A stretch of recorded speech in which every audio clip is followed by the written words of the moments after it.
மாட்டிச்சு. அதில் கேட்டால் again India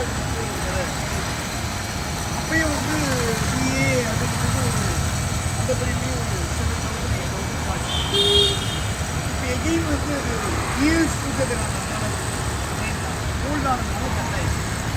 Coimbatore ஒரு வளர்ச்சி கோயம்புத்தூர் ஜிஆர்டியில் அந்த செயினை வந்து நான் வந்து என்ன பண்ணுறேன் கொடுத்துட்டு அதே வேறு செயின் அதாவது 50,700 லட்சம் தான் போகும் வேறு அப்போ என்ன பண்ணுறாங்கன்னா 1,04,500 அதோடைய வேல்யூ அடிக்கிறது 70,700.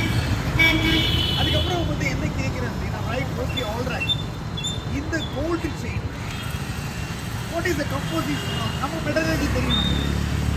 ஒரு கோல்டு வந்து செயினை வந்து ப்ராடக்ட் நீங்கள் பண்ணணும் அப்படின்னா நார்மலாக வந்து சில்வர் இருக்கணும் காப்பர் இருக்கணும். அது ரெண்டும் இல்லாமல் வந்து கோல்டு ஆர்னமெண்ட்ஸ் மேக் பண்ண முடியாது. இது கூட இது we all do right and 916 அப்படின்னாலும் அதனுடைய இது தான்.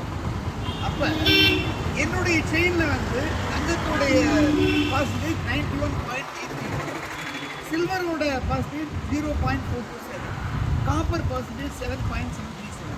அப்போ 9% வந்து சில்வரும் காப்பர் இருக்கு. மை கொஸ்டின், நான் ஒரு சுப்ரீம்